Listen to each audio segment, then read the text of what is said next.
Welcome back to ASBR Boxing's YouTube channel. As always, I'm delighted to be joined by Elliott Greg. And you're probably used to seeing our faces doing these previews week in, week out now for the best part of 2 years or however long it's been. Another slight change we're making this week. Obviously, we've been slicing and dicing recently, kind of doing that. We're going to continue that. But we're going to maybe look a little bit more into what's next for the potential fighters in this and kind of questions surrounding both men. And no better place to start, Elliot, than the huge fight, the rematch this weekend between Liam Smith and Chris Eubank Jr. One that I'm really, really looking forward to. So many narratives going into the fight. I wrote the preview for this. Elliot, my first question to you is, and I'm just going straight in. No, straight in. Body shot right to the gut. Should Chris Eubank Jr. lose this fight? Is retirement calling? First off, thank you very much for having me, Paul. Let me try and think in the background while I say thank you for having me. I'm looking forward to this, obviously, as well. I think, well, that is a shot to the gut, and I am, unlike Eubank, not taking the knee just quite yet. I'm going to say no, actually, and the reason I'm going to say no is obviously he's 33 years old. There's still potential time there, but I also think there's still fights there for him that are lucrative. To be perfectly honest, the Conor Benn fight's still there for him, frankly, I think. And, irrespective of what you may think of Conor Benn or the whole event should it take place, that's still a lucrative fight there for him. And I feel like, I mean, we'll obviously come on to predictions, but I feel like certain fighters and certain styles give people trouble. And fuck it. Without wanting to go too far into it, I think Liam Smith might have the edge on Eubank here. But it might just be one of those things where he might not, he's just not going to overcome a particular opponent.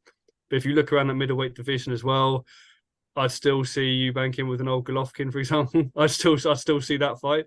So there's still fights out there for him. But what I would say as well, and I can see why if people were to retire, to call for him to retire, is that sense of the level of opposition that he's fought and the sort of lack of development at a certain point in his career is worrying where he's to head into those big fights. But yeah, what about yourself? Are you gonna call for retirement if Eubank loses, irrespective of how he loses, or if there's a particular way that he loses, would you suggest more retirement in that case? Depends on, I think, the manner of defeat. I don't want to see him retire. I think he's box office.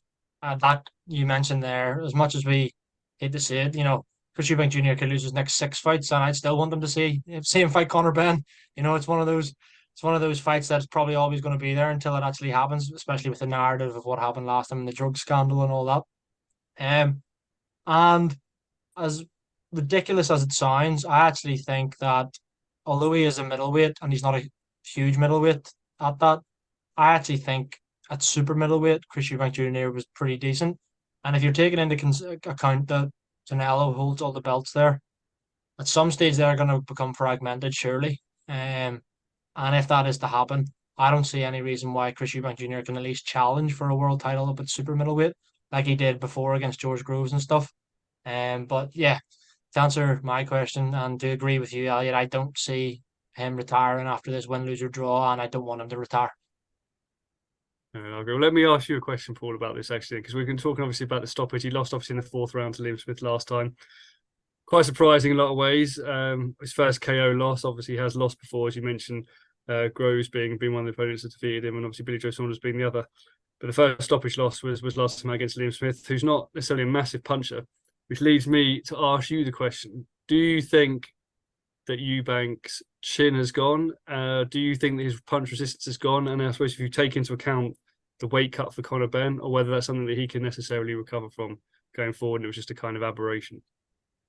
It's really, really interesting. It's really, really interesting. I wrote the preview actually for this fight as well, and I was kind of I touched on this, and I think that Conor Benn weight cut has had more adverse effects on Chris Eubank's health and chin and general kind of well-being than a lot of people are letting on, and especially he's letting on. I think the fact that he cut that weight, he was what, 32 at the time, even, yeah, about 32 at the time, cutting that extra weight when he was already skin and bone. Let's be honest.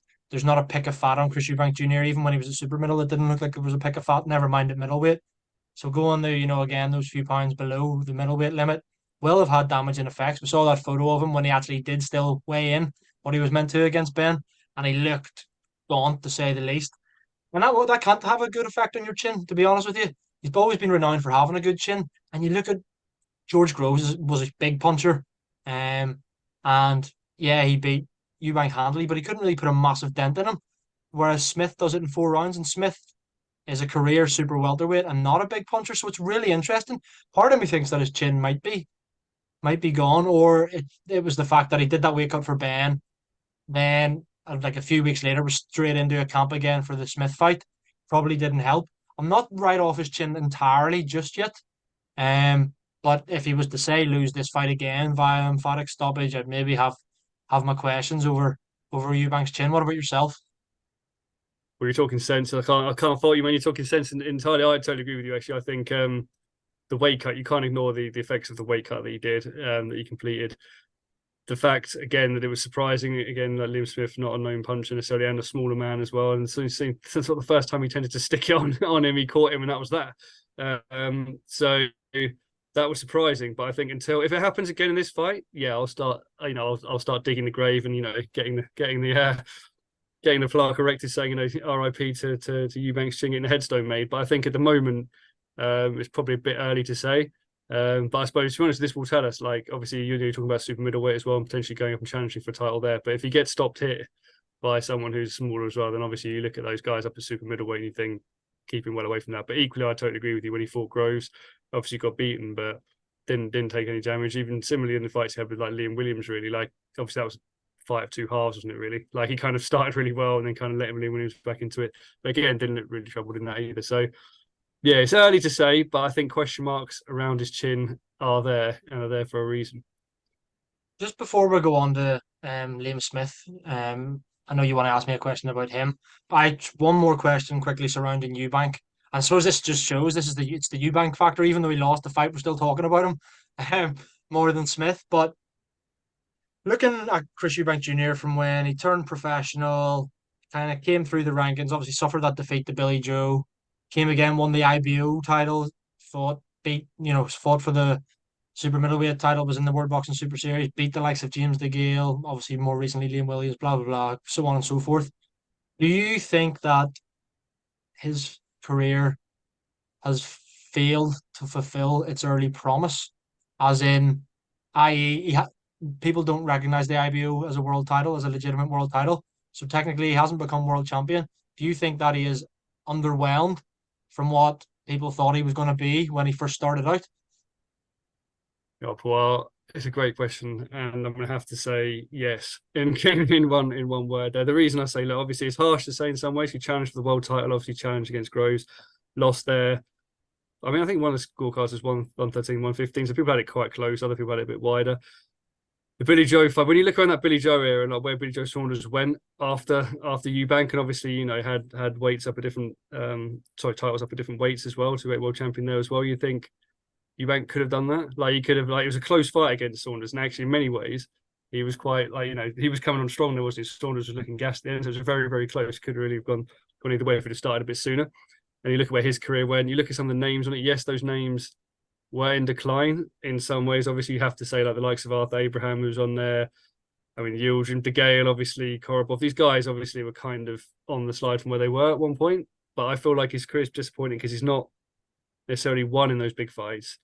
I think without a world title, you probably have to say that he didn't fulfill his early promise. But equally, he kind of hasn't had those big fights either that you kind of expect him to be in. I suppose Conor Benn would have been in one of those, like marketing wise and like the big name. You almost wanted him when he's calling out, Golovkin, wasn't he? He was calling out like the names in that division, even calling out like guys at super middleweight. But I feel like Eubank would be a brilliant fighter at say like 164 pounds or something. I feel like he's just in those like that gap between it where he could kind of like super middle's a bit of a push. And he looked quite small in comparison to some of the super middles when he's fought. But then equally at middleweight, he's quite big. So I feel like he'd be great at that. But I just feel like he just needs a couple of bigger fights, really, and to win those actual fights to claim that his career sort of fulfilled his promise, which I suppose is what this boxing deal was supposed to do before Liam Smith chinned him in the fourth round, which is still a big British fight, but it's not a super fight in that same way. What about you? Do you agree? Do you concur? Do you disagree? Yeah, I think when when Eubank's starting out with even just with the whole name and the X factor surrounding his name, you got to think, oh, he's going to be a world champion and he could be a 2-weight, 3-weight world champion, blah, blah, blah, blah. So in that sense, yeah, I think he has failed to deliver and failed to live up to expectation. But at the same time, he's still box office name. He's made millions in his career. Fair play to him.